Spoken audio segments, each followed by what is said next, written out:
Hi, everybody. Dominique Sachse, along with Courtney Young. Courtney has been my right-hand gal throughout this entire book process. Anything with social media, any help and assistance that I've needed with Zoom calls and whatnot, she's been my gal. And so I have reeled her in for this premiere live because, as you know, it is interactive. For those of you who signed up to get signed copies of Life Makeover, you had a chance to submit questions. And so she's my moderator. She's going to be going through those questions, and then there are going to be questions coming through on Facebook. And so, you know me, I can't do three things at once. And then I need the readers to be able to see everybody, and she can see because she's young. So anyway, her last name is Young. I mean, you know, it's just, it works. It's young everywhere. So we're so happy to have you. And as you can see, it's a Life Makeover explosion. We're at Ioana's house. Ioana, also my other right-hand gal. Ioana, where'd you go? She's going to come. She took care of staging, but we're here because her Wi-Fi is way better than the Wi-Fi at my house, and it dropped out once during a live event. And so that was horrific. You were there for that. Yes. And scrambling. Yeah. Lessons learned, and we're here. And we're here. So for every live event, we've been here. And so I'm thrilled that you are here. Welcome to the live signing of Life Makeover. As you know, for those of you who have followed me on YouTube, this has been a project that has started for me in 2018. You know, I tell the story a lot, but I'll never forget it, Courtney. I was in church, and a lot of viewers had been asking, you know, you ought to write a book, especially after the Q&A videos where it's really a deep dive into some big subjects.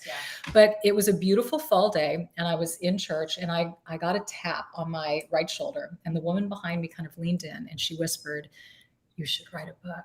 And I just thought, you know, there's something just serendipitous about being in church when you're getting that message. And I heard it again, and that seed was planted. I have chills. It was like that. It's such a full circle moment, you know? Completely. And then I thought, well, what am I going to write about? You know, what? And then I just kept thinking about those bigger picture thoughts and questions and things that the viewers were really engaging with me about. And I thought, well, maybe there is more, and maybe I should unzip a little, open up and share some stories as to how I got to certain ideas and thought processes and whatnot. And so it's been years in the making, and I'm so thrilled that it's come to fruition. I mean, you were with me yesterday when we went to Barnes and Noble and walked in, and I can't explain how surreal it is to go into a bookstore and see your book just lined up along with everyone else's.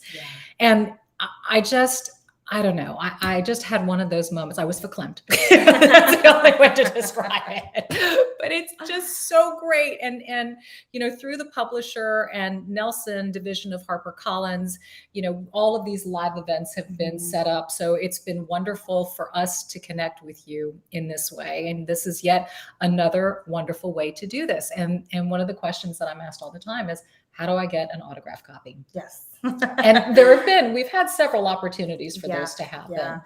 But this is another great way to do it. We had 2 live makeover sessions. Courtney was here for that. And what was that like for you, kind of being the moderator for those? It was fun. I love seeing all the comments come in, being able to ask questions to you that people are really wanting to know. Because sometimes if people are asking questions and maybe I'm not with you, then sometimes it's hard to get the answer. Or, you know, I see a lot of questions in the comments. So to be able to have it be really interactive and you could answer right there on the spot, I think it was so cool. It was great. And then you got to see too, because we did 2 live makeup tutorials, a day look and a night look. And so she was watching the questions come in, and then she could see if there was sort of a cluster of similar questions, which is something I couldn't do doing makeup and then trying to field questions. So for her, it was so neat to be able to hone in and figure out, okay, what are people really wanting to know, and how can we best address those and answer those? So I'm glad to have her. But last time she was behind the computer. Now she's with me. So you get to see Courtney, and I'm just thrilled to have you a part of this. And she was saying people are starting to find her on social media and want to friend her. I had a couple come through. I think I'm just, again, like you said, truly like a right-hand person. Dominique and I have been together all week. All week. I think all month, maybe. Yes. Would you like a glass? Yes. It's right over there. Absolutely. So cheers yes. to a lot of work together. Yes, which has been fantastic. Yeah. And truly, as much as Dominique raves about her team and everyone around her, she is incredible to work with. And it was been such a fun journey so far and such a good learning experience. And I can't wait to see what's next. I know, me too. Yay. Hopefully a vacation. Yeah, that might be next. That Yes. might be in the very near future. I think so. I think we're ready. But anyway, so this is interactive and it is a signing. So I've got a stack of books here, and this is the first one that I get to sign. So gotta. Okay, there we go. Okay. Right? So anyway, this is so fun. I hope I can spell my name right. It's so long. Okay. And that's the first one. That's the first one. First one and done. Wow. But yeah, so I just I can't believe that we're doing this. Yeah, it's so exciting. We had a few questions come in. Okay. Book related. I think it'll help, kind of answer more questions. Sure. Let's go for it. And so Maggie from New York. All right. Asked what inspires you to write the book and like even the timing of it. Yeah, I think it was really two things. Mm-hmm. Viewers asking and requesting it. And then also I was getting a lot of mail, beautiful handwritten mail from women all over the world, from England, Australia, Tanzania. I mean, all over the world. And they were sharing with me these incredibly deep, intimate, and personal stories about how a specific video touched them in a certain way. And it could have been a hair tutorial, or it could have been makeup, or it could have been just encouraging to take bold risks and do something different. And so whatever that video was met them at a place in their life where they needed to hear encouragement, and they needed to see somebody who was sort of fearless with all of that, which I kind of am. I'm like, I throw caution to the wind. As you know, I've been through 100 different hairstyles since I've started this channel on YouTube. But it was sort of the impetus for them to pull the trigger and do something different. And then they described how that change led to greater change, led to more introspection, led to bigger changes in relationships, in careers, in some cases, locations. Some of them moved. I mean, and it was profound. And they looped it all back to that one inspirational video. And and it's so crazy because I don't think of it in that term when I'm thinking about content. I don't realize what it might do for somebody, but those letters made me realize just how powerful and impactful that simple change can be. And so that's really what made me coin that term, beauty from the outside in, because I saw women kind of grabbing the bull by the horns when it came to how they were looking and appearing and wanting to make change there, and how that change led to deeper change within. And so that led to all of this, and here we are today signing books. And I've heard you even say before, self-care isn't selfish. And that really stood out to me a lot. And I think that maybe from an outsider looking in, or someone that doesn't exactly follow you, thinks that, okay, well, you're doing hair and makeup and all of these maybe surface level things. But I think the book and just kind of your whole demeanor is all about, you do these things and so you can dive deeper into yourself and feel good on the inside, but it may just start on the outside. Sure. And I think a lot of us have been taught, doing for yourself or taking away from others is selfish. But I've always felt that if your cup isn't full, if you don't have enough of you to give, then how can you be your best for not only you, but for anybody else in your life? And so self-care doesn't mean tuning out everybody. It doesn't mean being reckless. It doesn't mean abandoning responsibility. But what it does mean is carving out those little moments of opportunity. And it's like we were talking earlier, it's different for everybody, but it's whatever speaks to you and whatever that moment looks like for you. Just make sure you take it. And it's maybe 10 minutes, maybe 15 minutes, maybe it's an hour exercise, maybe it's a prayer or meditation. whatever it is that makes you feel good, or just a walk outside barefoot. I'm a big believer in just grounding in nature and all of that. So do that to feel good in your own skin and in your own life, in your own world. And suddenly it's like a big exhale just happened. And then suddenly you're more patient for your children or your spouse, or you're better able to tackle that extra pile of work that landed on your shoulders. So I hope you've been practicing your self-care. Yes, I've been listening. Good. I'm signing. More questions, I'm sure. Yes. Okay. So another question. It says, this is from Mary in Connecticut. Okay, Mary. She says, "Dear Dominique, you glow with grace. How is grace a part of your daily life during challenging times and times of celebration? My thanks, love, and light to you." Oh, thank you so much. Grace is everything. To grant grace to others and grace to yourself. And that comes in the form of forgiveness. It comes in the form of acceptance. It comes in the form of not being so rigid and regimented that anything that falls outside of that just completely ruffles your feathers and destroys your day. So grace is the ability to, I think, control what it is that you can control and give the rest to God. That's my belief system. I believe that He entrusts us to do with what He gave us, not to rest on our laurels, not to take it for granted, not be a participant in life. But grace kicks in when life suddenly throws you curveballs, right? Unexpected things happen, or things don't go your way or don't go as planned. And Lord knows I've had a heck of a year. I've had a lot of things happen in my life, and I can certainly say none of it was all planned to happen at the same time, but I have to grant myself grace to get through this season, to be kind to myself, to enable me to be kind to others. And so I think it's an active mindset. I think it's a conscious choice and a decision that you make. And when you do, and when you adopt it, it's like you take the edge off of your life. You take the edge off of everything when you just say, okay, I do my part and I put the rest up to you. Mm-hmm. Yeah, I agree with that. And I can firsthand, being around you so much, say that you really do live your life that way. Yeah. And just, you give all that you can and do all that you can. And the rest is the rest. Yes. The rest is the rest. Yes. And rest is important too. Yes. Yes. Another question. There's such good questions in here. Kathleen from Ohio said, "What's the biggest takeaway you want your readers to gain?"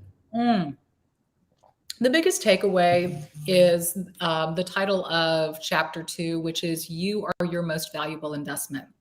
There are a lot of, the chapters I think are well thought out and well planned and kind of cascade in a series, but that's there in the beginning because it's the foundation of a belief system that I really want you to have.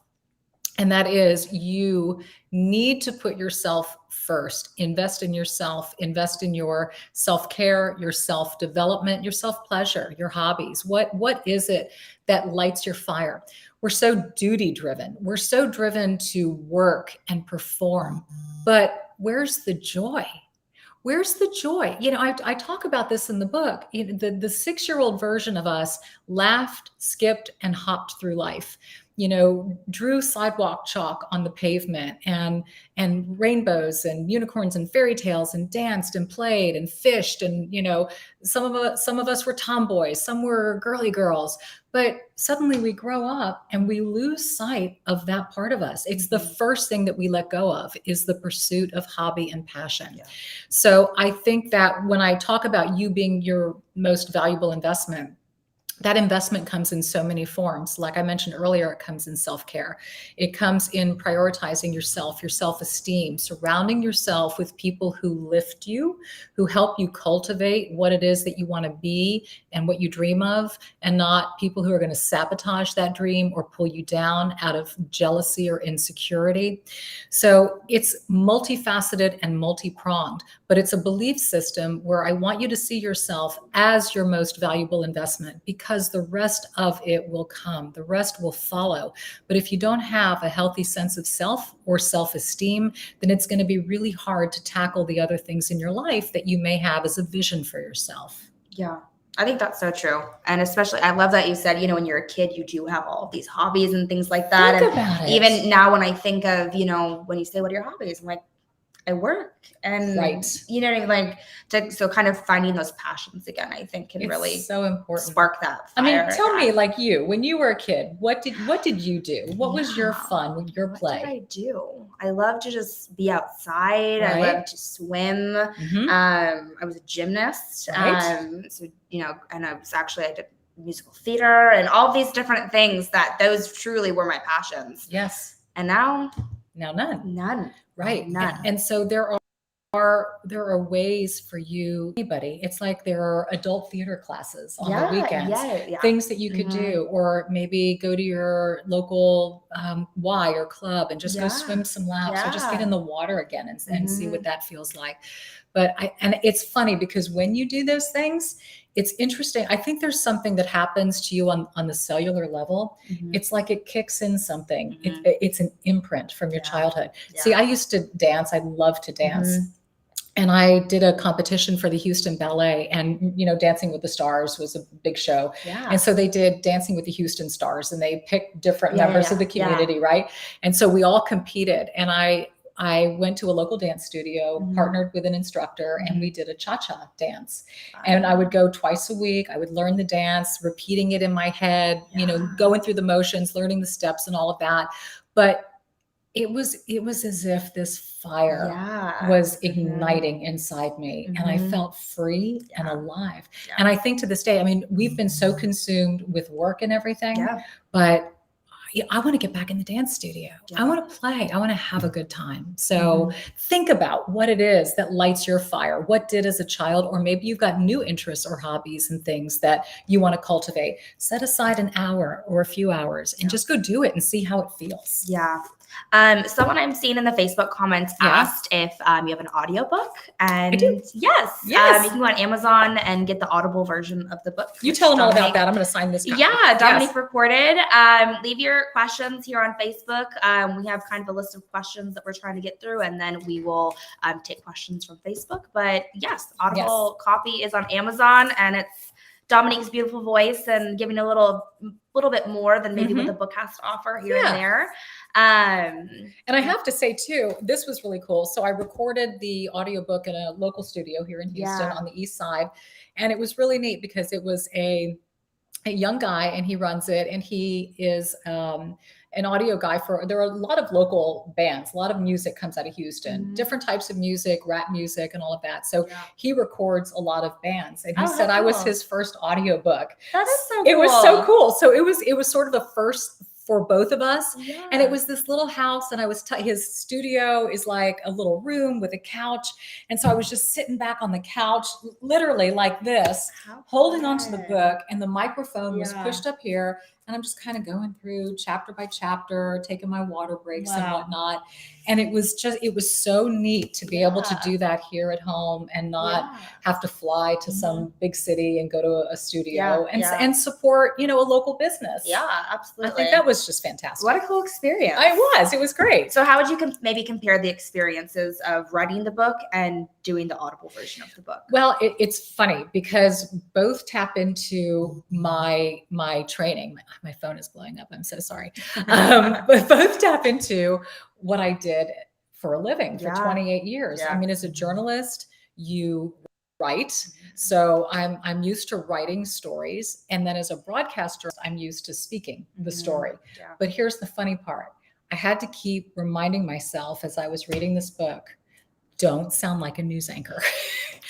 Don't read this like you're on the 10 o'clock news. Yeah. Dial it back. Yeah. Tell your story. Have it a more relaxed, conversational type of a tone. Yeah. That was the hardest thing for me, was switching off the news mode. I'm sure that's what you're used to. And especially you get in front of the camera or a mic, that's just kind of it automatically. Yeah. Yes. It's just, you start to project and do la la la. And I was like, no, you're reading the story. Yeah. So it was very different. All right. So Victoria from Michigan asked, what was your biggest aha moment that you had that really helped you unlock this bold, positive mindset? Wow.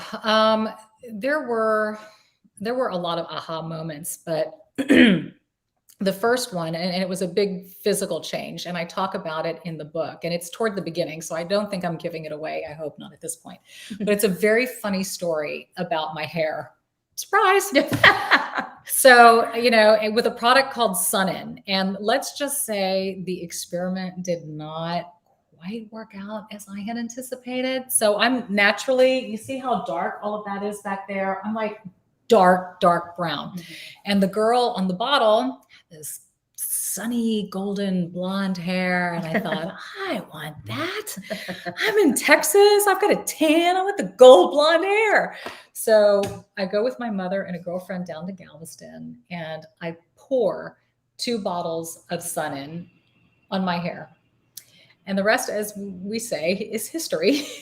My hair was not brown, and it most certainly wasn't blonde. Oh, no. But it led to the experimentation that has become me. Yeah. Because it was such a big, bold move. And I talk about this in the book, because not all bold moves are a win, by the way. Not everything that you're going to try is going to be a success. Sure. But there's an incredibly valuable lesson in all of that. And that is, you learn that you're not a hairstyle, that you are not defined by one thing. And you may have to work around that, play up other features, play up makeup, play up personality, play up whatever, until you get past something that you feel doesn't suit you well. And so there's a lot, it's funny, there's a lot of growing up in the growing out process. Mhm. And that happened to me. Yeah. And I also remind women too, that if they decide to make a move and do a drastic change, Mhm. and let's say they don't like it, or they start getting negative feedback. First of all, it's not what others think, it's what you think. But let's say you don't like it. What you may discover in the growing out process is the perfect hairstyle for you. Yeah. And you may never have known that had you not gone there in the first place and tried. Yeah. And maybe that in between is your ideal. Mhm. And so there's beauty in that discovery as well. And so my bold moves sort of started there, and then they cascaded, because it takes away the fear. And so when you start taking away the fear in certain areas, you start applying that to other areas in your life. And when I started working, I was that young woman who would call the receptionist and call daily looking, for a job. And I literally every day I was a pest. I was an annoyance. They needed an insecticide for me, but I got jobs because I was persistent. And that's that boldness. It's like, you can't be shy. You can't sit back and let somebody else drive your car. Yeah. And I think everyone kind of needs that, Sun-In kind of moment. We do. Of like, this may be terrible and it didn't come out the way I wanted, but it's okay. Right. And next time will be better. And then the next time after that will be better, and it'll just keep getting better. Exactly.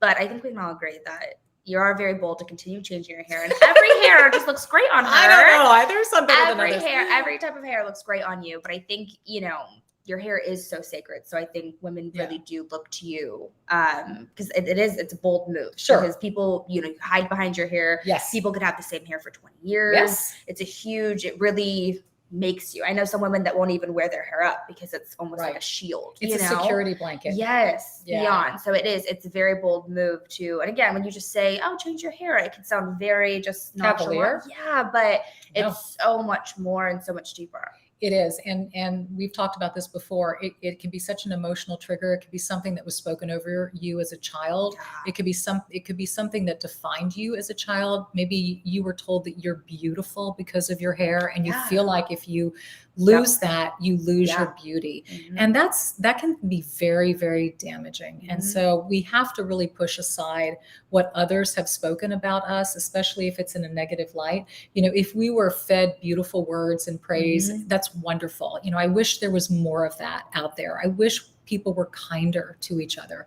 Mm-hmm. I hope and wish that parents are always mindful of how they speak over those children or their children, because those words stay with you forever. Yes, absolutely. Yes. I was seeing a couple comments coming in saying that they use the Sun-In products. So their daughter uses the Sun-In product. Yes. Somebody said I loved that part of the book.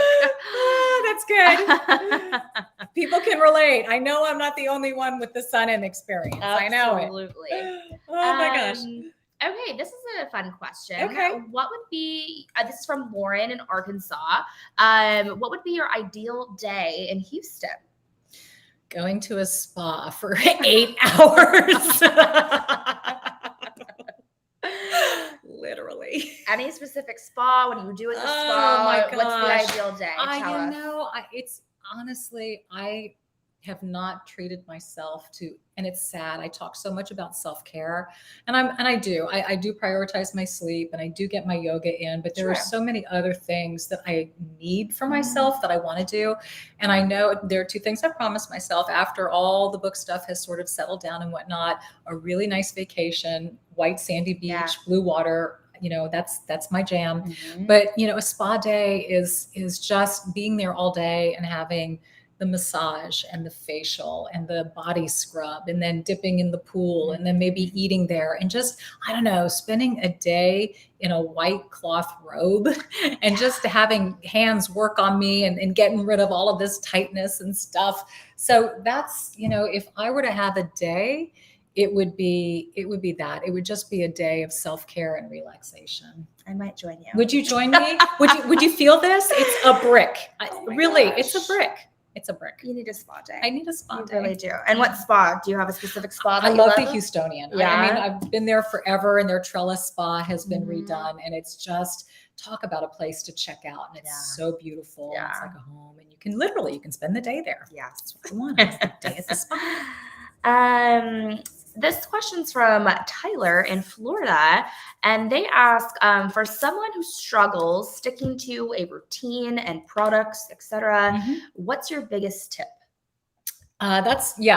Even I struggle sticking to routines and all of that. I think it's easy to get sidetracked when we're tight on time, but I'm a visual person. If I don't see it, it can get lost. And so if there's something that I need to do, and it's buried in a drawer, and it's kind of made its way to the back of that drawer, or it's underneath a Yeah. cabinet and I don't see it, suddenly I'm not using it. So maybe it can be an organizational thing. Yeah. Maybe you get a really pretty tray that you put on your bathroom counter, and you have on there everything that's really important to your regimen. So maybe if you're doing a retin-A glycolic acid treatment on your skin, put those up there next to your moisturizer, next to your sunscreen, next to your, body lotion, fragrance, whatever it is, so that you're always seeing it. Make it beautiful so that it makes your space look nice as well. But out of sight, out of mind. And it easily happens. I mean, we all buy products, Yeah. we consume. Yes. There's a lot of great stuff out there. And I mean, it's happened to me. I opened up my cabinet space underneath, and I thought, oh my gosh, Mhm. I love that. What's it doing back Yes, there? Yes. It's time to organize. So sometimes Yeah. just going through stuff, cleaning out every 6 Yeah. months I think the cleaning out part is big. for me, even if there's like this much left in the bottle, I'll keep it, but Right. I'll never use it. And then it's just clutter, Sitting there. clutter, and I'll have a million of the same product or a million lotions or whatever it is. Right. So I definitely agree with just kind of cleaning it all out, and it doesn't seem as overwhelming. Yes. And then you have more space and you're more organized, and it's kind of a win-win all around. 100%. For sure. Yeah. And I've done some bathroom organizing videos and clean out videos. I mean, they're a few years old, but if you need some inspiration in that area, Mhm. it's definitely there. It's me and a white trash bag. And Catherine from Colorado says, what's your favorite memory from being on TV? Oh, I worked with the neatest people, and she got to see that the other Yes. day. Oh my gosh. So we went to Channel 2. Houston Life is a lifestyle show that runs in the afternoon from 3 to 4. And it was really nice. They had me on to talk about life makeover and let me tell the story. And so I haven't seen all my friends, and they really are friends, since last October when I retired. And so I walked in, and it was just like, oh, it's so good to see you. And I mean, hugs and love, and how have you been? And oh my gosh, I mean, it's like being wrapped in a warm blanket and handed a cup of cocoa. That's what it felt like for me going to work. Mhm. And that's what I miss, is that warm, wonderful reception, interaction. Yeah.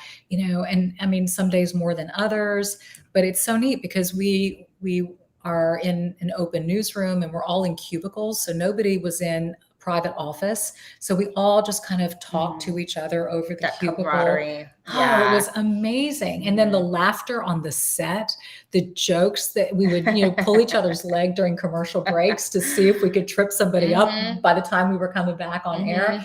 I mean, we did some really crazy things and it was so fun. Yes. And honestly, you're not exaggerating at all. I literally told Dominique when we were leaving, I was like, you are so loved here, because truly every person, there's people coming from all over. Dominique's here. Everyone's coming to hug her. Everyone, from the camera guys to the behind the scenes people to the on-screen people, everyone was just loved you and expressed how much they missed you. And I could even tell just being there, we were there maybe an hour or so. And it was such a fun place and such a great environment. Right. And I can see why you were there for 28 years. Yeah. I mean, it's like being with family when you've worked at a place for that long. And some of those people have been there for that length of time. Some new, but there was just something wonderful about how quickly everybody assimilated there and became like family. And so I miss that more than I don't miss the news, but I miss the people. Yeah, for sure. So I'm so happy I have you and Ioana, because I think I'd be really depressed if I didn't. I was just going to say, well, we have a great team and we all really love working together. And it's like a little family here too. And I feel it's very cliche when people say that, but truly it's true. At this point, I feel like I spend more time with you than I do your with boyfriend.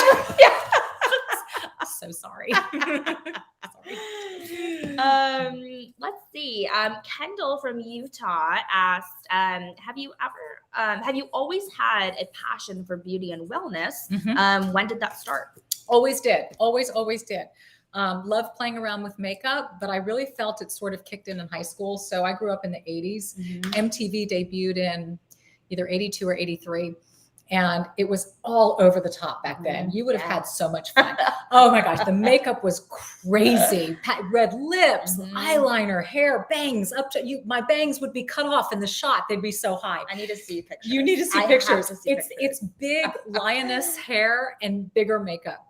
And so everybody got into it. And I used to love, and I talk about it in the book too, I would love to do my friends' hair and makeup before dances and proms. And so everybody would come over and I would practice, the latest Madonna or, whoever was really big, or the latest video. And I would do their makeup and tease their hair way up high and leave, maybe 10 minutes for myself. Yeah. but I loved doing it. And I loved their reactions to it. Yeah. Their expressions, seeing themselves in the mirror and thinking, wow, that's so different. I never would have done that. I never would have seen myself that way. Yeah. And that's what I love about it, because it's so powerful. You can really change if you want that. I mean, some people like the natural look and they don't want to really defer from where they are. But some people, we love makeup. Yeah. We love playing with it and seeing what we can do with it. And so there's something for everybody. And that's what I love about it. Yeah, no, for sure. I'm trying to look at some of the comments. Someone said the 80s were amazing. Weren't they though? And the music was even better. George Michael was my guy. Oh my God. All of my favorite artists have passed away. I'm beside myself, but I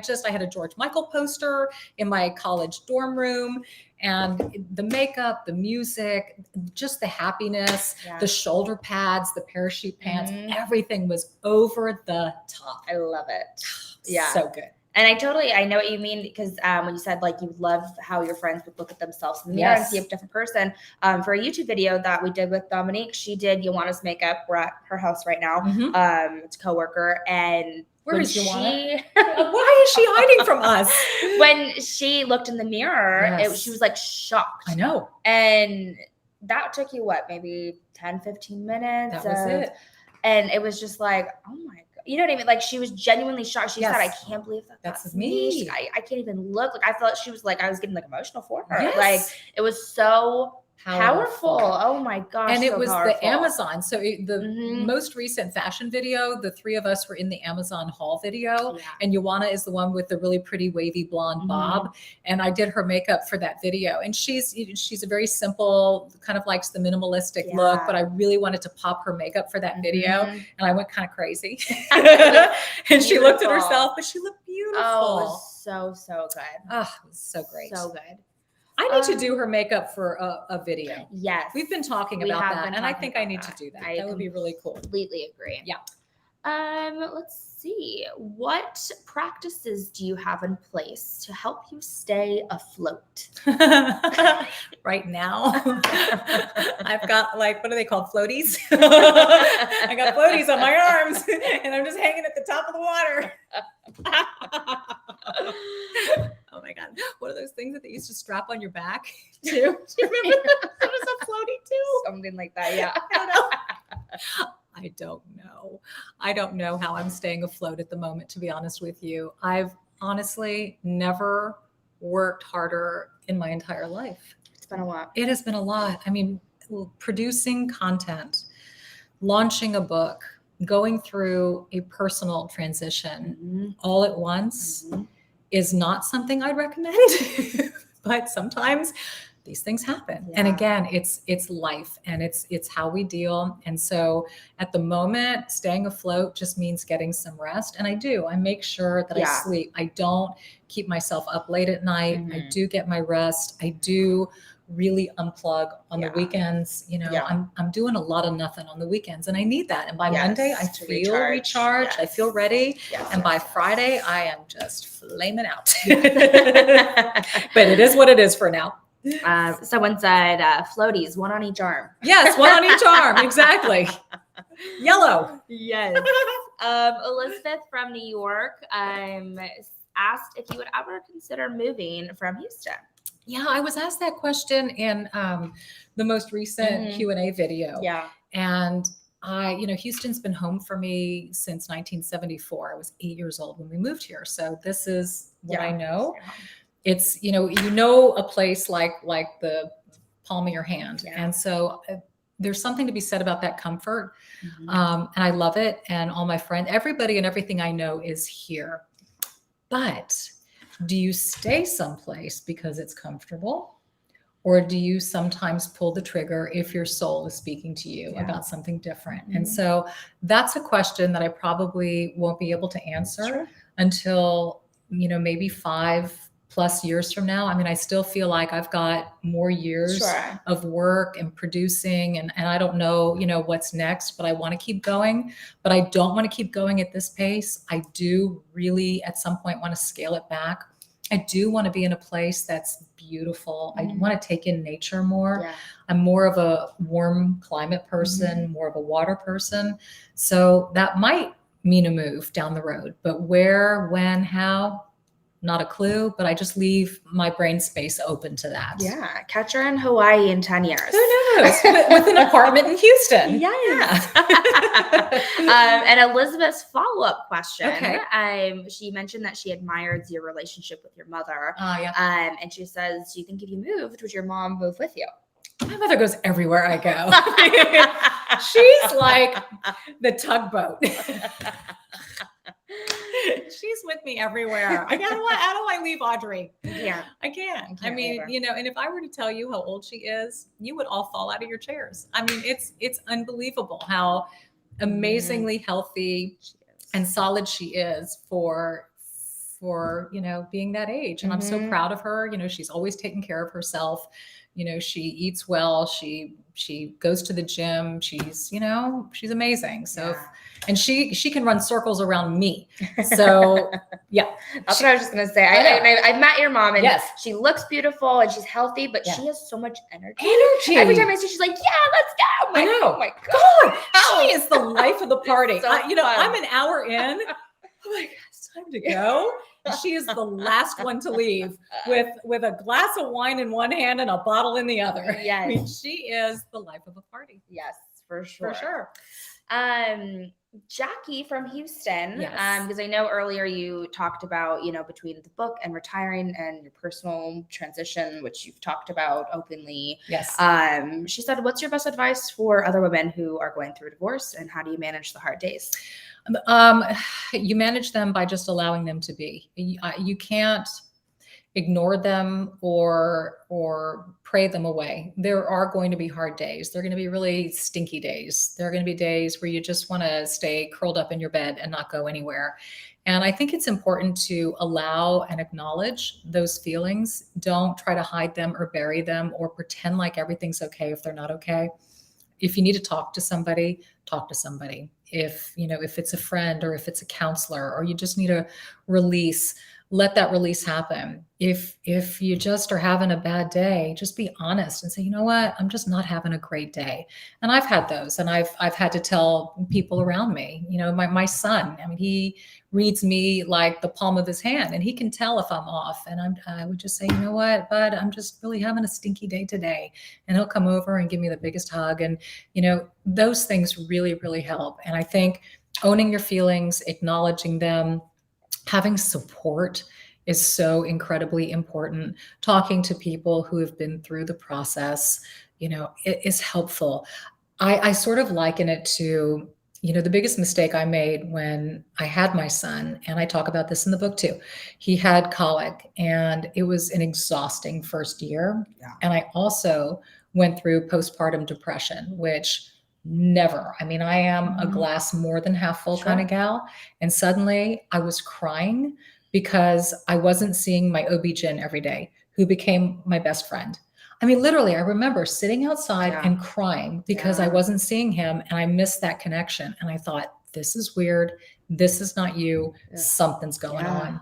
And I hid in my bubble, because back then I was a total perfectionist, and I couldn't reveal that life wasn't perfect. Yeah. And I suffered in silence, and I suffered through all of that in silence, and everything suffered as a consequence. And so I just can't encourage you enough to get support, get help, talk, allow feelings to happen. And then remember that it's a season. And I always compare it to a storm. We're going to go through storms in life, but always at the end of the storm, it calms down. And then suddenly you see these beautiful little rays of sunshine come out, and the sun does come back out, and you do experience those bright, beautiful days. And I think they give you clarity, and you get wisdom from having gone through that storm. And so just allow the process. Don't try to rush it, push it, or ignore it, but it will pass. And just get some support and some help. Yeah, I think everyone appreciates your transparency. I know there's a couple of comments saying, you're just so open about these things. And I think it's great, even that you've recognized that there was a point in your life that you maybe weren't so open with the not perfect moments, and you've grown into this person that can talk about the hard times as well as the good times, right? Yes. And I think that's what everyone really appreciates, that vulnerability, and totally, it makes you seem so much more relatable. Right. And everyone's going through it, or going through something, right? Everybody does. Everybody goes through something. We can all relate to one another. And it's this, we have this opportunity to create a wonderful sisterhood on these platforms. I think it's great to come for a tutorial, but isn't it even better to hear somebody who's been through a life experience that you've been through? Yeah. And the first thing is, you think, I'm not alone. I'm not alone. Yes. I wasn't the only one to feel this way. I wasn't the only one to go through this. She did too.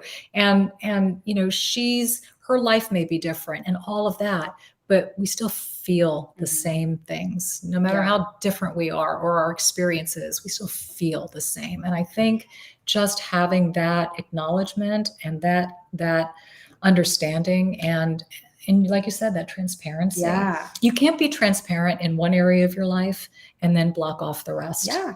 Because then you're a fraud. Yeah. Right. Then you're presenting the perfect bubble again. And so I can't do that. Yeah. And I think it's also nice too. I feel like you said, you've built this great community and almost sisterhood. And so even if it's not maybe your vulnerabilities or transparency that you're going through, even, if you're on your YouTube and you're showing everyone how to do eyeshadow, there's so many people in the comments that can relate to each other. Right. Yes. And it just really is this amazing community of women like, I didn't know how to do this before, but now I'm going to try it, or I'm going to try this, or I'm going to do this because of you said it. You know what I mean? Yep. So not only, can people relate to you, but you've also built this big community of women, all in their prime, as you say, that can just relate to one another. And y'all are smart. And let me tell you something, what I love so much is reading through the comment section, because you'll say, oh, have you tried this? Or I love this. Or, somebody will make a comment, and then another viewer will get in there and say, oh, well, this is working for me. And so even if I don't have the answer, one of you will, and you'll get in there and you'll support and lift another woman. And my heart just swells when I see that. I'm like, wow. I mean, look at the giving spirit that's going on in here. Absolutely. Awesome. Absolutely. Donna in Humble, Texas, not too far from Houston. Yeah, just north. It says, what's your number one item on your bucket list? And she says, mine is a trip to Rome, to see the Vatican and drink wine in Tuscany. Okay, so I've been to both, and I toast you on your dream because Italy is fabulous. Rome is amazing. The best pizza I've ever had. The Vatican is unbelievable, and Tuscany, you'll never want to leave and come home. So I'll just tell you that. So cheers to that. Cheers to you. For me, I've never been to the Far East. I've never been to Thailand. I know quite a few friends who have been, and I have seen the most exquisite pictures. So I'd say that's probably on my bucket list, is to explore that part of the world. And I know, and I've been to quite a few places in the Caribbean, but I've never been to the Cayman Islands.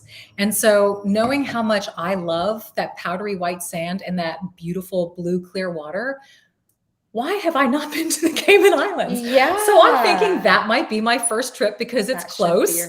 And then Thailand could be maybe next year. Yeah, absolutely. That sounds like a great plan. Don't you think? Absolutely. Here you go. Okay, so now we're going to go into a little section. How are we doing on time, by the way? Good. We have about 15 minutes left. Oh my gosh, it's flying. I know.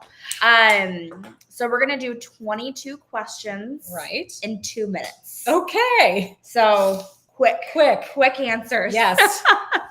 And in the meantime, as you're watching, next we're going to get to some Facebook questions. So leave your comments and questions, and we'll pick a few to answer after this. Okay, cool. Okay, one, where were you born? Miami, Florida. Who would you want to play you in a movie? Jennifer Lopez. Ooh, that's a good one. Look at her. Wow, that is a really good one. Okay. What was your first job? Oh my gosh. 13 and a half, construction at my local townhome community, painting the pool and garages. Construction. Wow. 13 and a half. And now she just put out a book. You never would have guessed it. What chore do you hate doing? Kitchen stuff. Dishes. Yeah. That is the worst. Dishes. What is your biggest fear?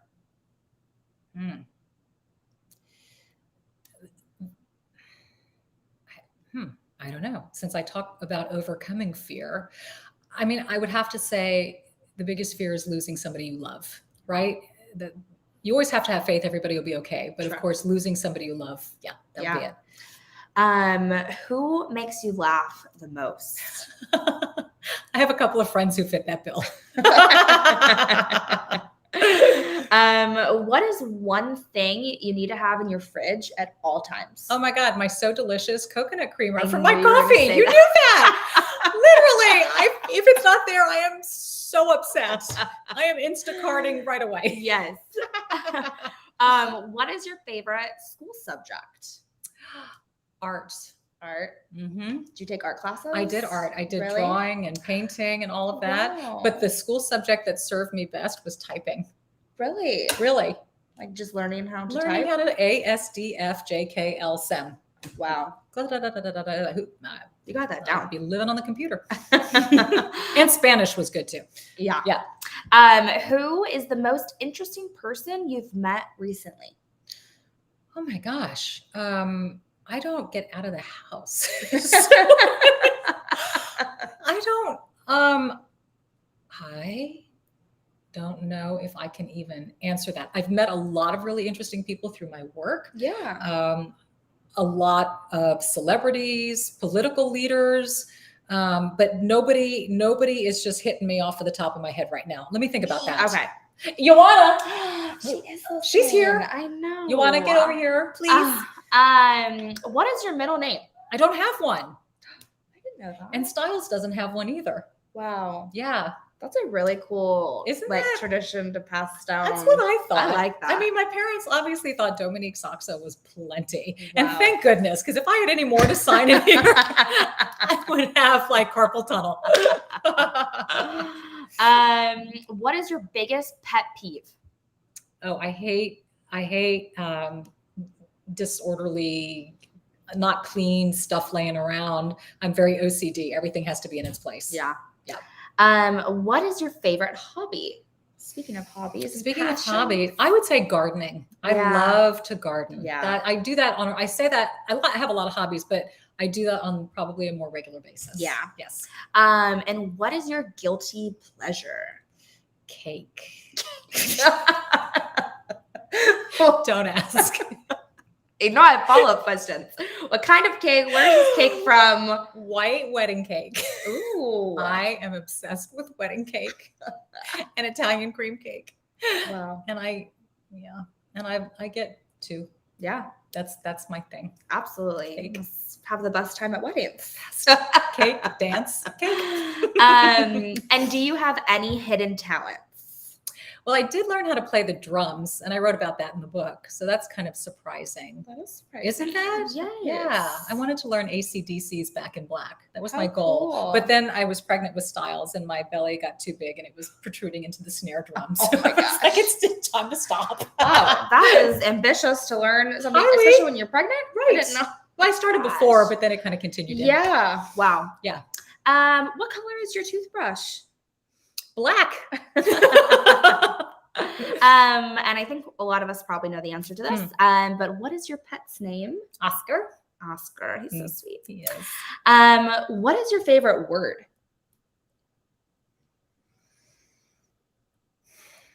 I have to pick between bold and blessed. Those are your words. Blessed. Blessed. What is the last album that you bought or streamed? Ooh. I haven't, I do, I kind of get songs and I make my own playlist. Yeah. And so I pull from all genres. Yeah. So I can't really say there's one album or one artist that I'm listening to, but it's a compilation of all different types of music. There's a lot of 80s on there, but I do a little disco, I do a little country, I do a little bossa nova, some jazz. I mean, I'm like all over the map. It's whatever is speaking to me at the time. Yeah, whatever kind of mood you're in, what Yeah. the scene is like, the vibe. Yeah. What is the last gift that you gave?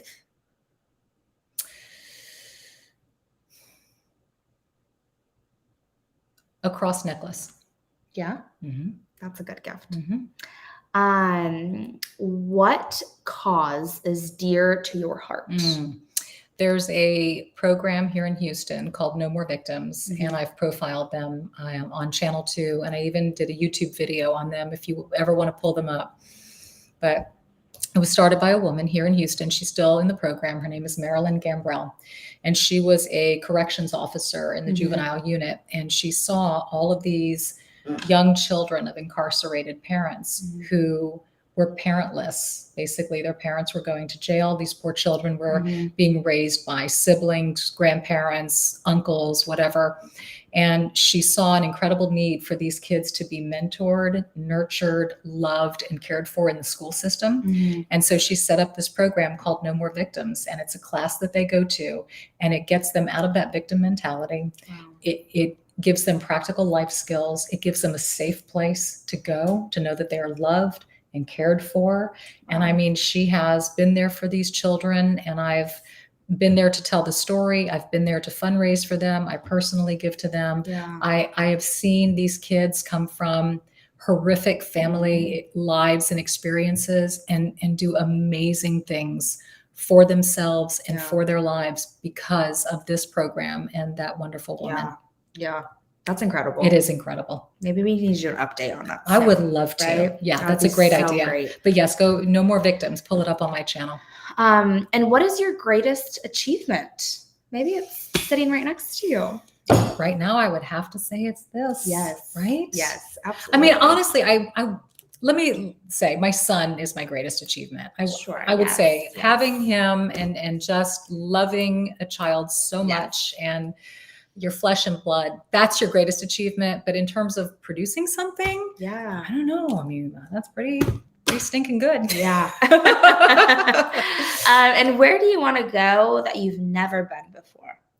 I had mentioned Thailand. I would, gosh, there's so many places. Any place that has, beautiful scenery, wonderful people, great culture, great experiences, and it can be anywhere. But I think just to go and experience, and sometimes it could be a little road trip to a small town Texas, Round Top, whatever. I mean, any of those things. You can always get something from somewhere. It doesn't have to be a big destination, but I like to go. Yeah. All right, we have about 5 minutes left. Okay.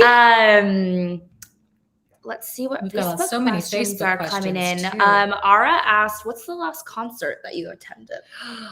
Oh my gosh, it has been so long since I went to a concert. It might be Aerosmith. That's a good one, though. Oh, that was great. I've seen them twice. It might be that. It's been a long time. Prince, maybe it was Prince. Oh, I miss him too. Yeah, that's also, I'm Yes. very jealous that you saw him in person. Unbelievable. I can't even imagine. Oh no, you can't. And George Michael, amazing. Saw him twice too. Tina asked about the wedding cake, and she said, "Did you know that it was love at first taste when you had your very first favorite dessert?" Oh, hands down, it was love at first taste. I knew it. I'm like, this is my dessert. Oh my! It may be your wedding, but it's my cake. You want to come back? Did you see that maneuver? She's like a cat. Dana asked, "What are your top 3 favorite restaurants in Houston?" Oh my gosh. I love Cafe Annie, Colonial. Gosh, where else do I go? And I love Flower Child because it's healthy, and I really like. I can eat anything off of that menu there. And Tony's, of course, it's Tony's. That's sort of an institution and an experience type of a place. But they're all. And then Toulouse, sitting outside on a beautiful day, that is so much fun. Yeah, I could just keep going. Beth asked, "What does your son think about your book?" He was so funny. He said, "Mom, I found the parts where I'm in it." Oh, he went through. He was just, I guess, combing through until he saw Styles. Oh yeah, stop.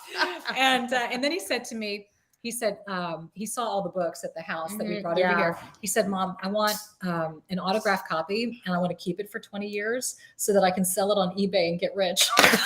Hey, he's a smart guy. Dude, if you think that's how you're going to get rich, you better go take an economics class. That ain't it. Veronica asked, "What lipstick are you wearing?" Okay, y'all are going to kill me. If you have been with me since the start of this YouTube channel, you know that my all-time favorite lipstick is number 115 by L'Oreal, Letitia's Champagne, which was discontinued maybe 2-3 years after I started the channel. And I have yet to be able to find it. And so when it was running low, I bought 10 of them. I know you're not supposed to have lipstick for a while. I can't part with it. I absolutely cannot part with L'Oreal number 115. That's what it is. I have begged and pleaded. The L'Oreal people, please bring it back. Call it Dominique Champagne. Call it Dominique's Cake. Call it whatever you want. But there is something about this frosty pink color that I am just insane about. And everyone loves it. And everyone always asks about it.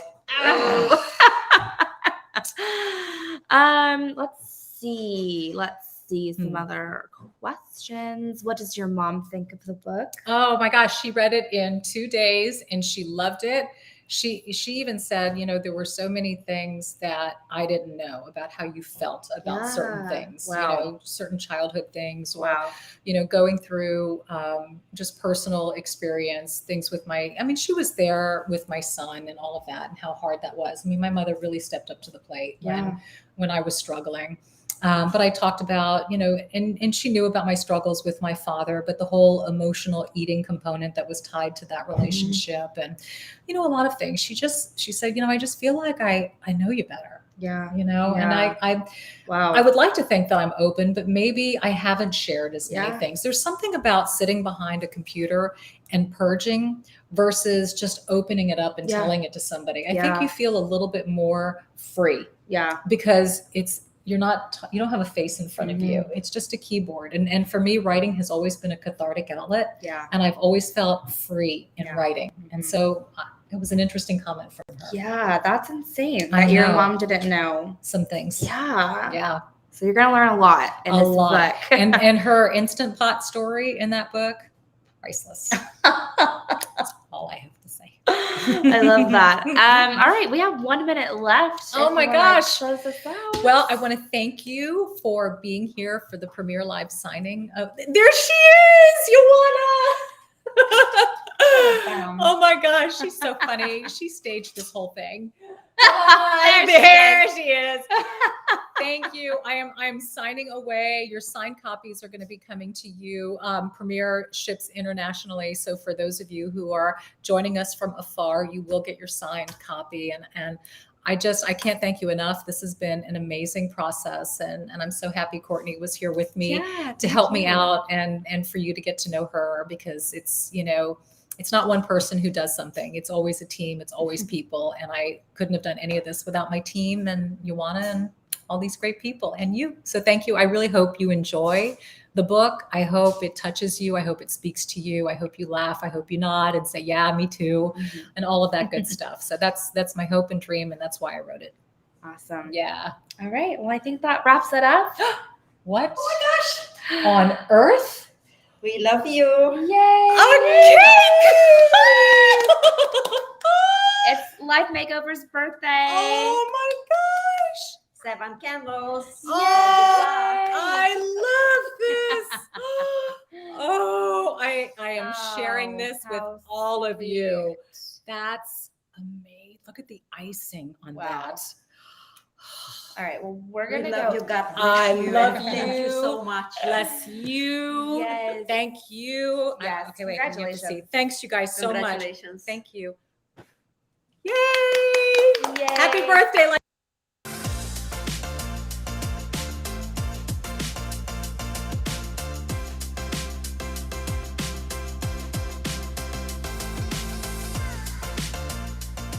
Hey, this is John Acuff, New York Times best-selling author of 7 books and someone who's done a live signing. If you like the one you just watched, make sure you check out our YouTube channel. It's full of amazing authors having great conversations and signing books for viewers just like you. So make sure you subscribe, and thanks for watching today.